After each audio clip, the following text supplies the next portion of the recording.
Hi, Mr. Hunt. I'm so glad that you decided to come back and see me. How's things been going for you since the last time we talked? I got into an argument with a neighbor. Oh, you did? What happened?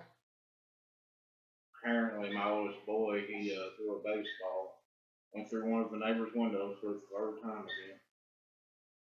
So your son threw a baseball and it broke your neighbor's window? Yeah. And I'm assuming the neighbor was upset about this? Oh yeah, he came over fussing and yelling and cussing and everything else, saying I'm gonna pay for his new windows and everything else. And you said this is the third time that this has happened? Yeah. So what caused you and the neighbor to get into an argument? I was just telling him boys was gonna be boys, but he just didn't want to hear of it. And he said my kid was nothing but trouble making husband. That must have made you really angry. When he told me he needed to be in prison, it did. I can understand that.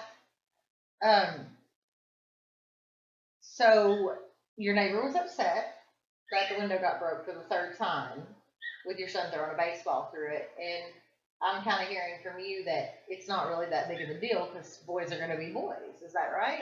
Yeah, that's what I think. I mean, boys do all kinds of stuff, but it doesn't mean they're going to grow up and be troublemakers No, or end up in jail. absolutely not. I'd like to explore a little bit that statement, boys will be boys, if that's okay with you. Okay. So, do you remember kind of where you heard that from or when you first started kind of believing that? Well, I used to get in trouble at school all the time. My mom and dad said I was just being a boy.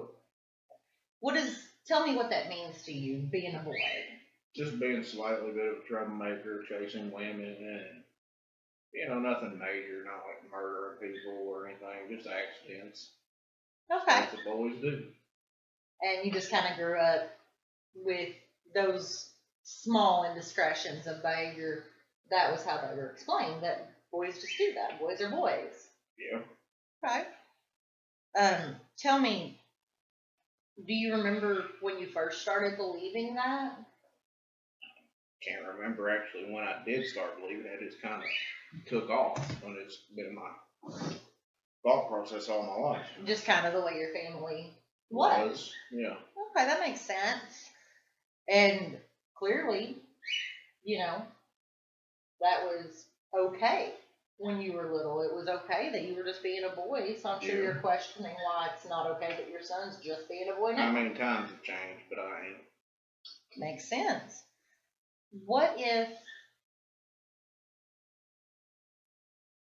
there was someone else that thought differently? Can you imagine that someone else would think that your son breaking a window with a baseball for the third time was a little bit more than boys being boys? Could there be a different perspective on that? I guess there could be. I mean, I have to be open to the thought process if things change.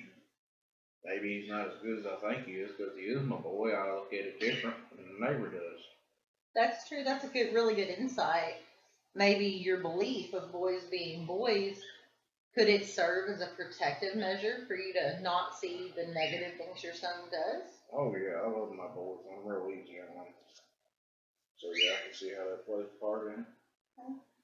I mean, which is good. It's very good that you care about your children enough that you want to support them. You want to show their strengths. Could that have any weaknesses? Yeah. After I'm dead and gone, they'd be on their own, and not knowing right from wrong, they could get in a world of trouble. That's very true. Could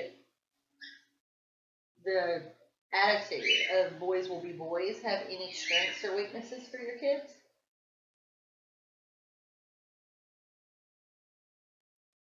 Not that I can think of right now. Do you think that, how do you think that your son would learn from breaking the neighbor's window for the third time? Do you think he's benefiting from the thought boys will be boys, or is it neutral for him, or do you think that it affects him in a negative way at all?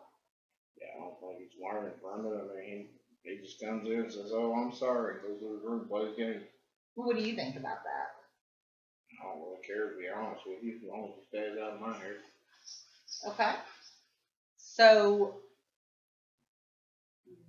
you mentioned that it could have negative consequences on your boys after you were gone. that you didn't really think he was learning from it, and that it could be a protective measure for you to see your boys in the best light possible, Mhm. which I have to applaud. I think all parents want to see our children in the best light possible. What do you think? Do you think that you would want to continue thinking boys will be boys, or is there something that you would like to change about that? Well, I guess I could make you pay for the window, teach him a lesson, fundamentals, and what it actually costs. How do you think that would work differently? Might get him to be more careful next time he's throwing the ball around, or if he has any issues with the neighbor. That's a great idea. I tell you what, our time is up. Why don't you think about that, and next week we'll revisit this and see what you chose to do and how it worked. Thank you so much. Thank you.